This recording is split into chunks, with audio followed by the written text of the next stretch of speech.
So keep watching this video if you want to prepare yourself for 2024. So they have shared that data with public, and we can use that data to kind of understand if if the occupations in demand that's being predicted by Alberta is helpful to us, right? Why do we need to know which occupation is in demand? And now we have seen, like for example, the short-term outlook from last short-term outlook to this particular short-term outlook, it kind of very well coincides with the pathways that Alberta have created. Hello everyone, welcome to another video. So as we approach the end of the year, I think it's a good time for us to take a pause and kind of reflect or kind of expect what can happen in 2024. So, one of the most important questions that everybody of us have in mind is the fact is in 2024, which would be the occupations in demand in Alberta? So, there is no definite answer to that. There is no definite kind of response to that apart from certain inputs that has been provided by Aaip.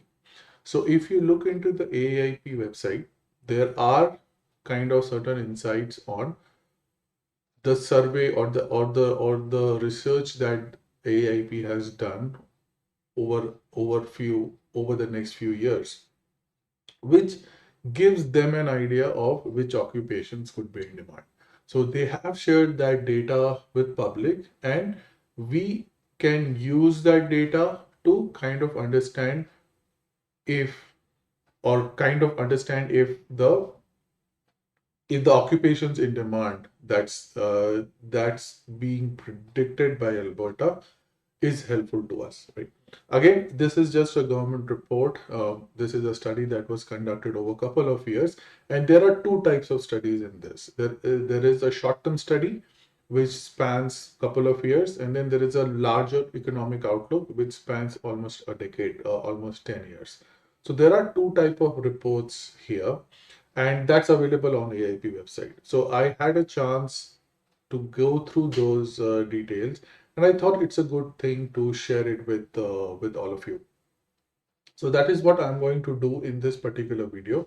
So keep watching this video if you want to prepare yourself for 2024 and how the NOCs list might change. You might see some surprises. I saw some surprises over the last couple of reports, similar reports over last couple of years. So you would also see a certain kind of surprise. Now, the one question you might ask is, why do we need to know which occupation is in demand? That is a very good question. But I would say the analogy to that is, for example, let's go back to the time we were in high school, right? And we were preparing for our next phase of life of college, where we were supposed to pick up subjects, pick up streams, or pick up our degree courses. So in that particular time, obviously there are choices available to each individual, and then the same way at that point of time we would have got a question in our mind, is that which occupation or which kind of job would be in demand in future when we are out in the market. So this analysis is something similar to that. I know for most of us who are already working, the mapping of NOC or the mapping of job is already done. But what I've seen in certain cases is that the kind of job duties one perform is is not is not, number one, it doesn't match exactly with the NOC code, right? So the type of work that you are doing, it can match to couple of NOC codes. So for example, you are a web developer. Let me take an example from IT. Okay, let's say you are developing HTML web pages or websites for companies. You are working for a company which develops websites. Now that can come under a specific NOC code of web designer, or that can come under a specific code of software developers or things like that, right?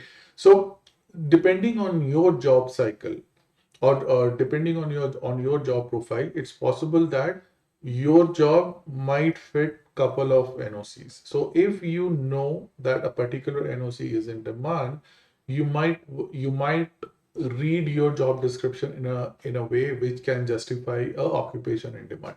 Again, this doesn't mean in any way that if you have these NOCs, you will get through the Alberta PNP program, but it's obviously increases your chances. And as I always say, knowledge is strength. So if you know that your particular NOC is in demand, or your particular NOC is doing well in a particular market, then it will give you greater confidence. Okay, so that's the background of this particular video. Is I want to kind of analyze the data in a way which is helpful for you. This mostly this is just based on this would be just a knowledge based kind of a thing, but still I would say that have a look at this video. I would share the report links also with you. So have a look at those reports, read it yourself. It's not a very big intensive report. Even the 10-year report, it's the number of pages are quite a lot, but I think if we concentrate on a way that we concentrate in a way that it applies to you, it can be a quick video. Okay. So before I get started into the details, just a few housekeeping things. This is the link for my WhatsApp membership. So scan this QR code and you should be able to join this particular membership. What I've done is over the last few days, in fact few weeks, I've done some changes to my WhatsApp to my channel, and there are certain updates that I wanted to announce here. Number one is I I would be limiting my responses just to my subscribers. The main reason for doing this is I'm getting a lot of unwanted comments also in the in my WhatsApp in my YouTube videos, and I don't want to engage basically for on something which is non-productive. So if you are a subscriber, number one, I try and filter out the comments from the subscribers. So if you are a subscriber, go ahead and subscribe. If you're not a subscriber, go ahead and subscribe, and your comments would be answered first. If after I answer all my subscriber comments, if I still have time, I may go to non-subscriber comments, but obviously the first preference would be the subscribers comments. Okay. Second thing, I have created a new WhatsApp group. I did this announcement in my last video also. And there is a new WhatsApp group there's a new free WhatsApp group for everybody. The reason for this is I've been getting a lot of requests for opening one more WhatsApp group. The first WhatsApp group is already 1025 people old, and and there was a request to create one more WhatsApp group, but the downside to that is that now with two WhatsApp groups, I'll not be able to manage these groups or actively engage with the users in these two groups. So for that, you can reach out to me personally, right? One to one, you can reach out to me one to one. There are a lot of my WhatsApp is almost, if I can show you, my WhatsApp is full of one to one comments. I try and answer to most of you to the best of my ability, but just to streamline this process, I have as a member perk to my channel, there is a one-to-one interaction facility available. So if you are a member to my channel, you are most welcome to do a one-to-one interaction with me, and I will try my best to engage with you. So there is a member-only WhatsApp group, which is obviously uh, open to members. Once you join my channel membership, you will see a link, and then from that link you can open up the membership, and you can get the link for the members only WhatsApp group. So I have few people on that WhatsApp group, and which I hope is going quite well.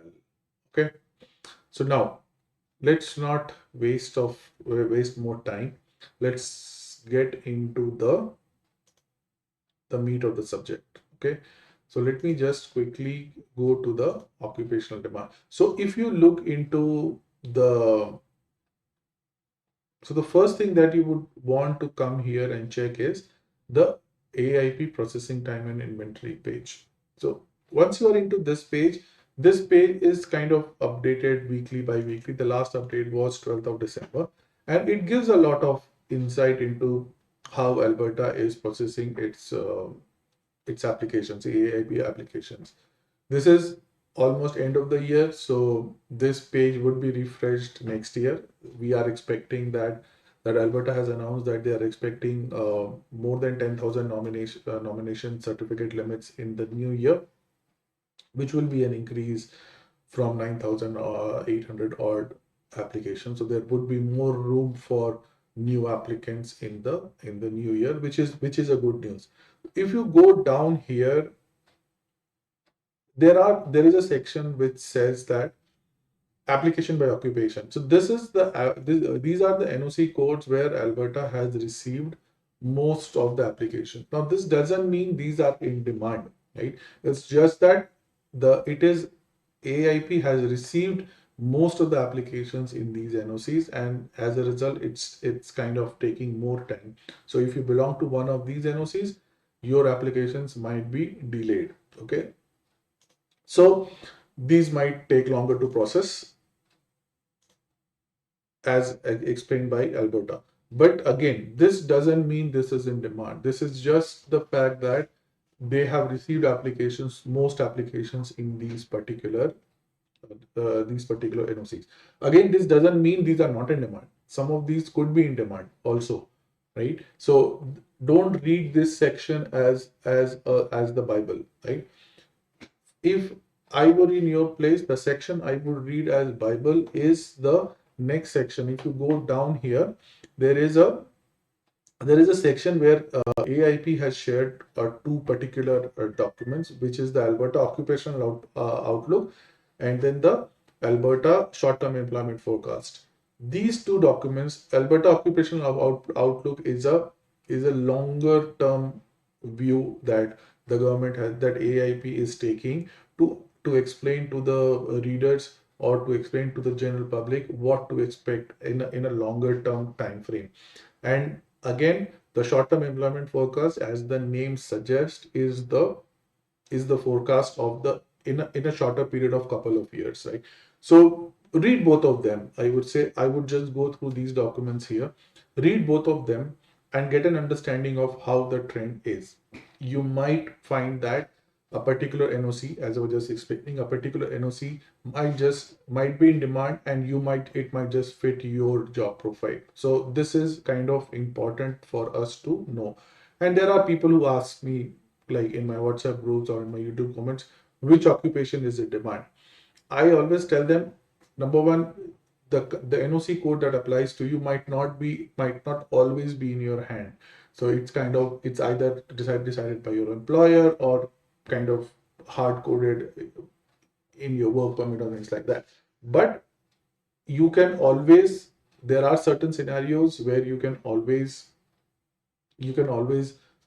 claim to be under a different NOC based on your job profile. So that is where your reference letters, your job offer letter comes into play, where you would be able to justify a different NOC code or a particular NOC code.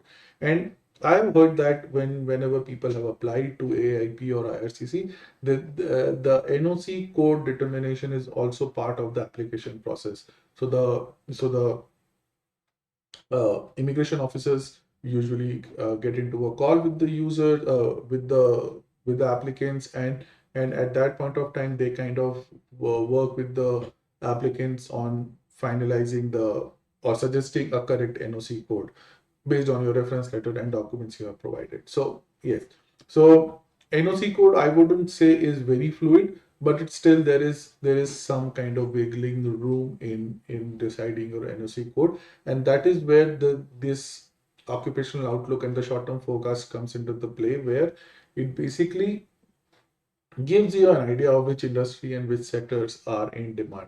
So the first occupational outlook is obviously spanning almost a decade from 2021 to 2030. So it just started a couple of years back. So here, if you see, this is a longish document. This is like a 73-page document, and it starts off with explaining the model for this prediction and what kind of outlook they are expecting in Alberta uh, over the next 10 years, right? So if you go by this particular document, you would see that there are a lot of details here.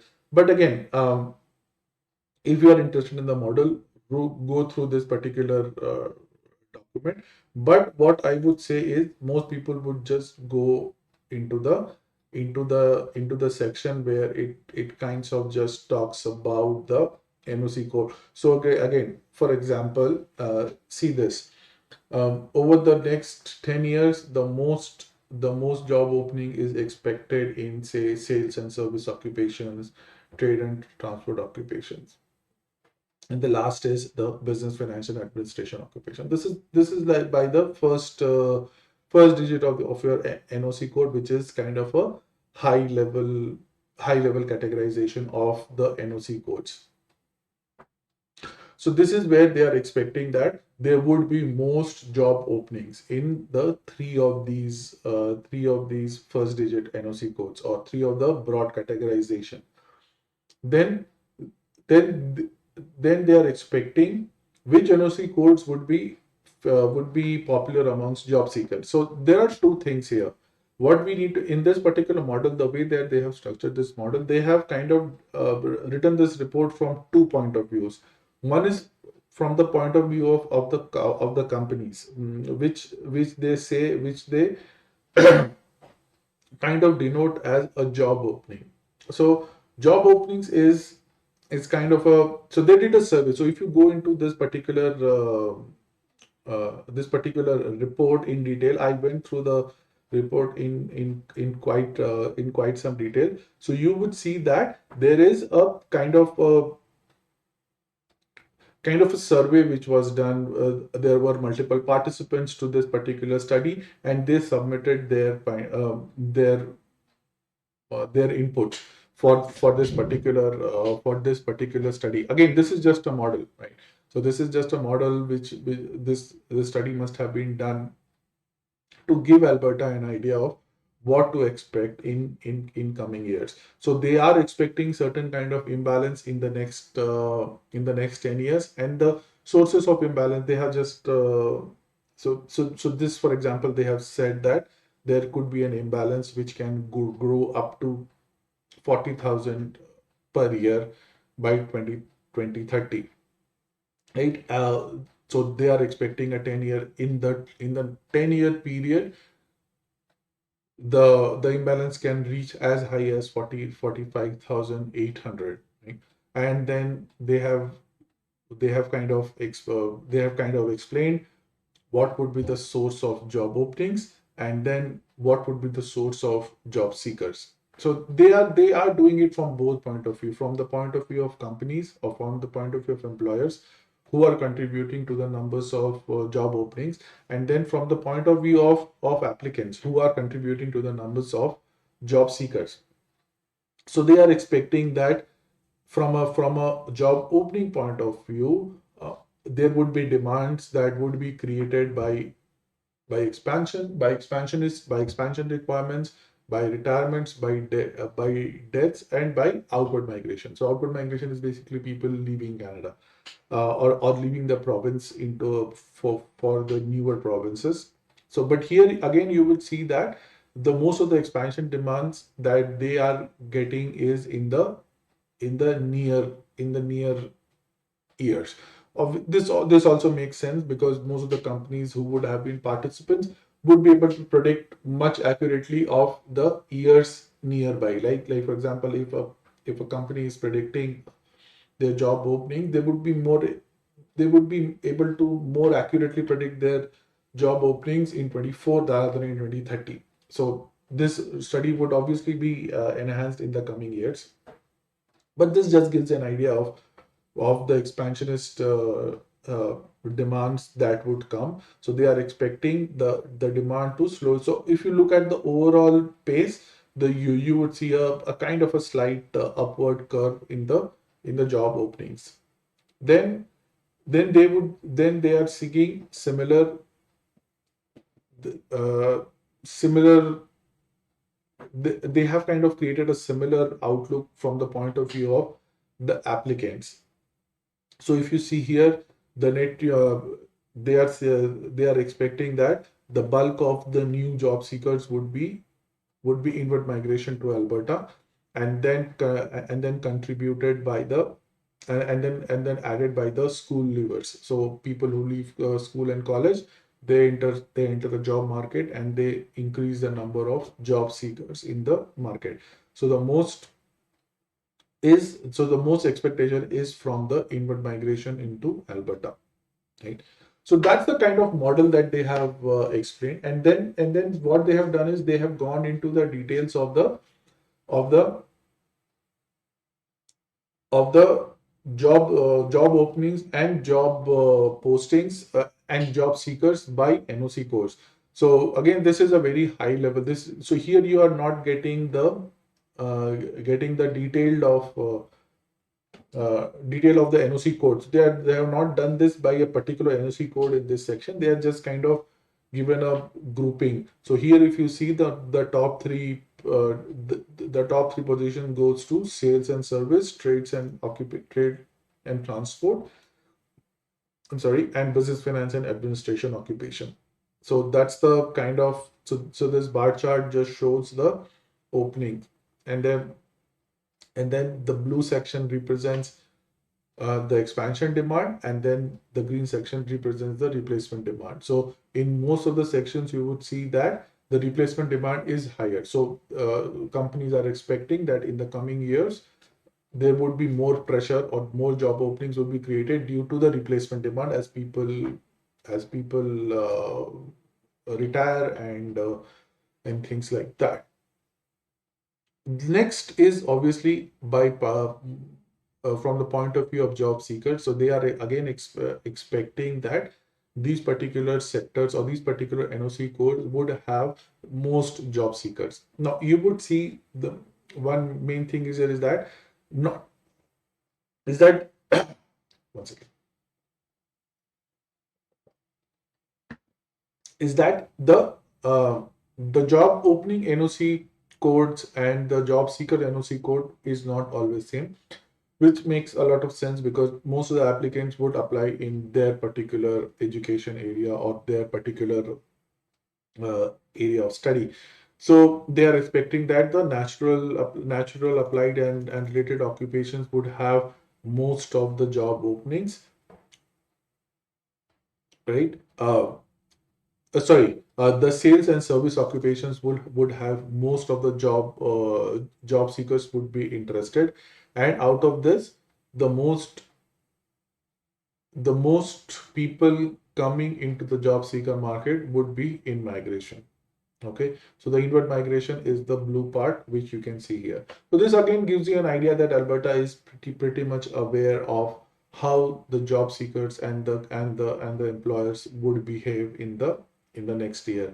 So what would be there? So since Alberta is very well aware that there would be a lot of new inward migration into Alberta, creating a lot of job seekers. So they will have to tune their PR program or the PNP program to meet those requests. And we have seen that, right? Alberta has already declared that in 24 and 25 they would be increasing the number of the PNP limits beyond like to 5 digits now. Earlier it was 9,000 something. Now it will be more than 10,000. The new numbers would again be declared in the new year, and then I will do a video on that. Then if you go down this particular video, there is a lot of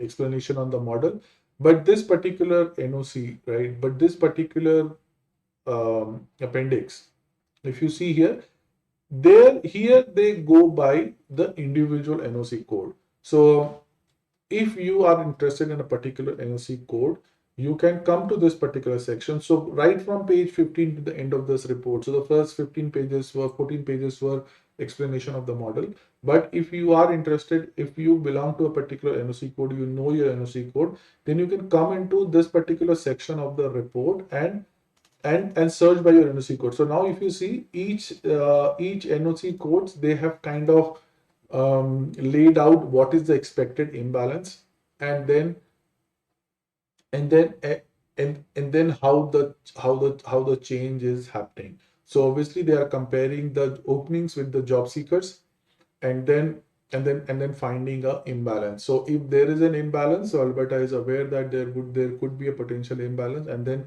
they would take steps in the near future to address those imbalance. So I'll just take an example. For example, senior managers in health education and social services. So they are expecting that the imbalance would grow very gradually over the next few years, and in 23, by the end of 23, it would be in hundreds, and then it would slowly grow on to all the way to 500 almost for this one particular NOC code. So for example, let's take for example this particular imbalance. So what we can expect is that due to this imbalance in the coming time, since Alberta is aware that there is going to be an imbalance in the coming times, Alberta can take steps like they can do NOC specific draws, or they can do a particular how do I say, a particular pathway for certain NOCs. Like for example, in 2021, they announced a pathway for tech NOCs. Um, it can happen in a similar way for other NOCs based on this demand. I'm sure this particular outlook or this particular report was a contributing factor to introducing new pathways. So these things change quite a lot, right? So if you keep going down here, you will see how the outlook for your NOC looks in the coming year. Like for example, see managers in healthcare, they are expecting an imbalance of almost 8,000. So there would be right. So there would be more job seekers than the actual job openings. So then this has to be addressed with the corporates or with the government on how to address this particular type of imbalance. So imbalance is not always positive. It could be positive or it could be negative. A negative imbalance basically means there are more job seekers than the job openings, and the positive means there are more seats available from an employer point of view. Okay, so a positive imbalance would give you an idea about a sector which is expected to grow in the future, where the employers have said that they are more willing to hire in those particular sectors. Like for example, let me just see here if there is a positive imbalance, the report here for certain NOCs. Let's go down, keep going. Like, yeah, say for example, medical administrator, they are expecting a positive imbalance, which basically would mean that the number of openings would be more than the number of job seekers. So this it gives you an idea. So for example, if your NOC is 1243, then you might want to choose Alberta as your destination, because it's expected that there would be more job openings here. Again, this is just a economic outlook. This is not an immigration outlook. But Alberta immigration is using this particular outlook to to obviously tweak their plans, or to streamline their plan with overall Alberta's economic outlook. So that is what you would see here. Like for example, see accounting technician and bookkeepers expected to be a huge imbalance, huge positive imbalance over the coming years. By the end of 23, it's like in thousands, and then it's almost hits 3,000 by the end of 2030.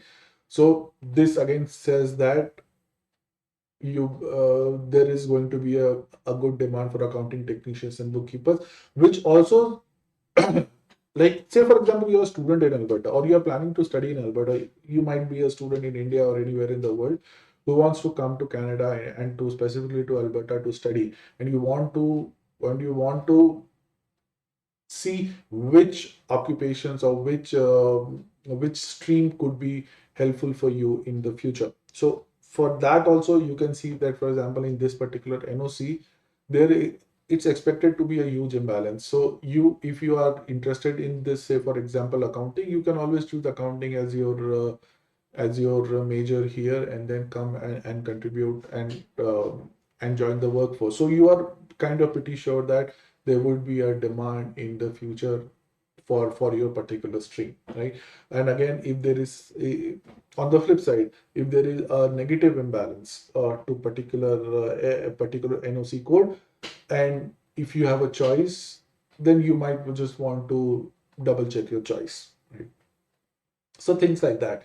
Just this is just additional data. Knowledge is power. So if you have this particular knowledge, you can use this in multiple ways, not just from an immigration point of view.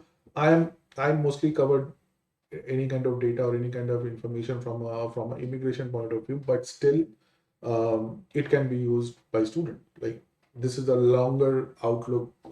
This is a longer term outlook from Alberta.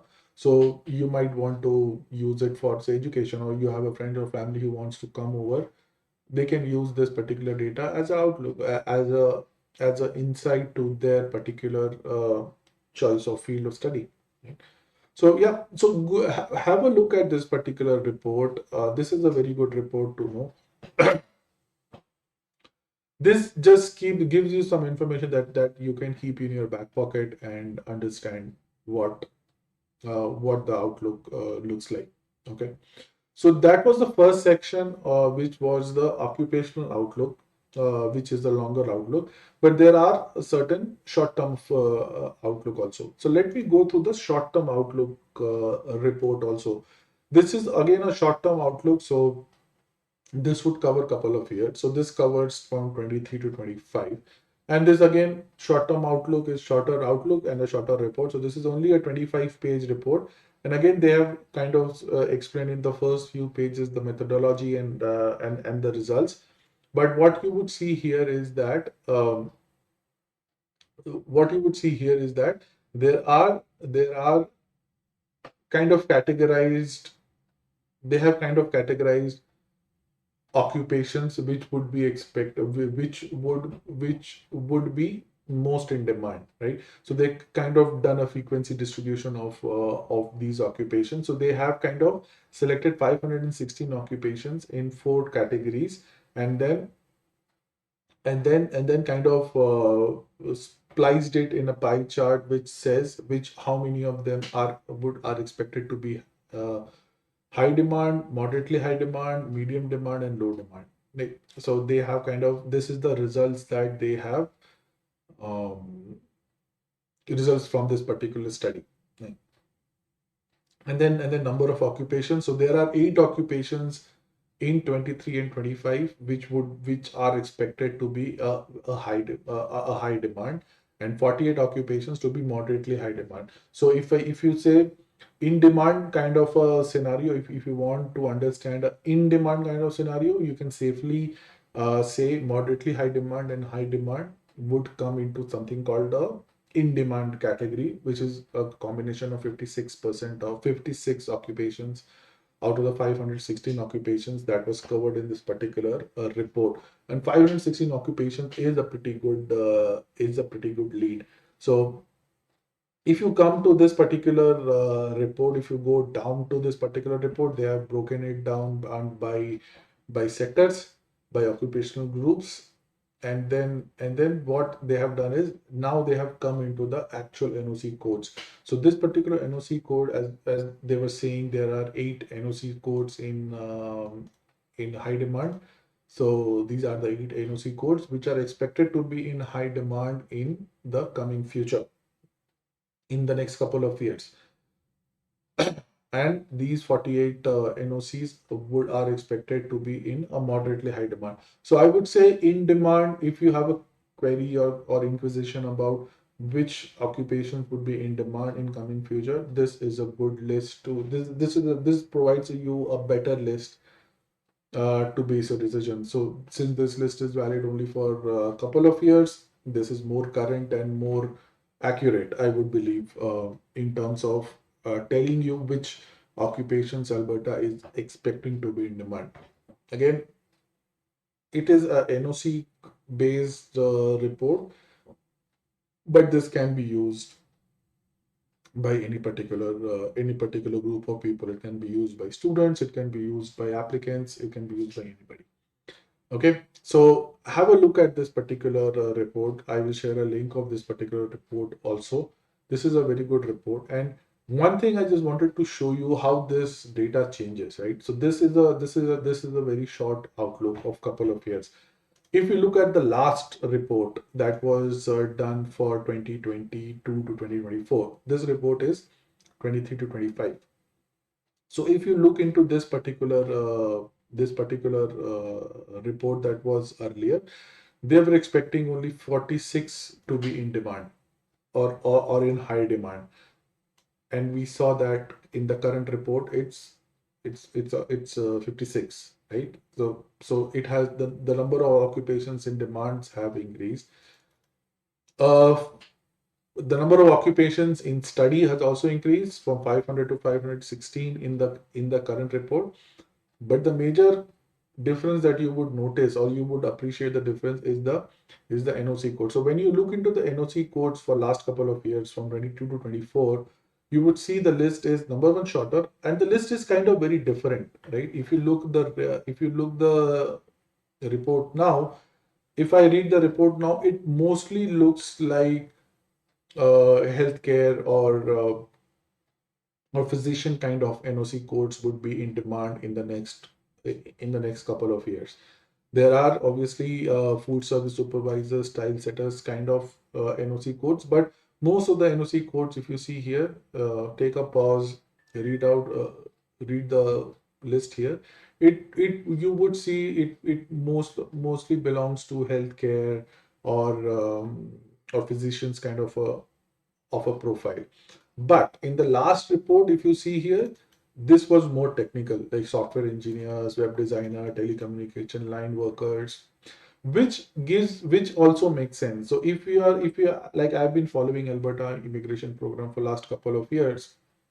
In 2021, when they kind of announced the tech pathway, early 2021, when they announced the tech pathway, that could have been, again, this is my assumption, but that that decision could have been impacted by this kind of a report, which was expecting a high demand in technology sector, right? So as a result, they introduced a new pathway in 2021, which enabled a lot of people like me to get through their PNP process. So you never know. Like we already know that in 2023 they already have a pathway for healthcare, right? So that could have been a deciding factor. This particular report could have been a deciding factor. Like for example, if you see here, there is a stream for